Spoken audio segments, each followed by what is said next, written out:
Titanic দুর্ঘটনায় নিহত ধর্নাঢ্য যাত্রী ইসিডোর স্ট্রাউসের মরদেহ থেকে উদ্ধার করা স্বর্ণের পকেট ঘড়িটি নিলামে রেকর্ড মূল্যে বিক্রি হয়েছে। 18 ক্যারেট স্বর্ণে জুলেস জার্গেনসন ব্র্যান্ডের এই ঘড়িটি বিক্রি হয়েছে 17,80,000 পাউন্ডে, বাংলাদেশি মুদ্রায় যা প্রায় 28.5 কোটি টাকা। এ ধরনের কোনো স্মারকের ক্ষেত্রে এটি এখন পর্যন্ত সর্বোচ্চ দাম বলে জানিয়েছে নিলাম প্রতিষ্ঠান।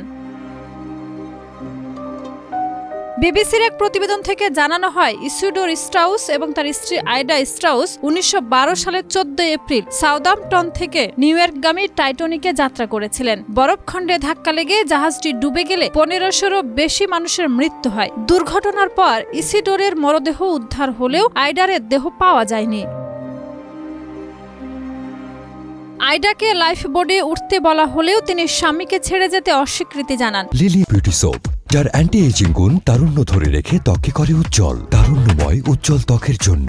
রিমার্ক, জীবনের শেষ মুহূর্ত পর্যন্ত ইসিডোরের সঙ্গেই থাকতে চান, এমন সিদ্ধান্ত তাদের প্রেম কাহিনীকে টাইটানিকের ইতিহাসে বিশেষভাবে স্মরণীয় করে রেখেছে। 4 প্রজন্ম ধরে স্ট্রাউস পরিবারের সংরক্ষিত ঘড়িটি শনিবার ইংল্যান্ডের উইল্টশায়ারের ডিভাইজেজ শহরের হেনরি অলড্রিজ অ্যান্ড সন নিলামঘরে বিক্রি হয়। একই নিলামে টাইটানিকের লেটারহেড লেখা আইডারের একটি চিঠি 1 লাখ পাউন্ডে, যাত্রী তালিকা 1,04,000 পাউন্ডে এবং RMS কার্পাথিয়ার নাবিকদের দেওয়া স্বর্ণপদক 86,000 পাউন্ডে বিক্রি হয়েছে। মোট প্রায় 30 লাখ পাউন্ড উঠেছে টাইটানিক সংশ্লিষ্ট বিভিন্ন স্মারকের নিলাম থেকে।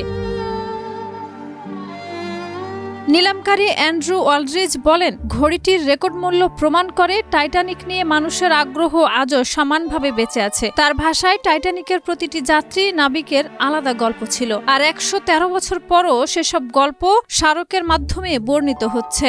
স্ট্রাউস দম্পতির সম্পর্ককে তিনি টাইটানিকের চূড়ান্ত প্রেমের গল্প বলে উল্লেখ করেছেন।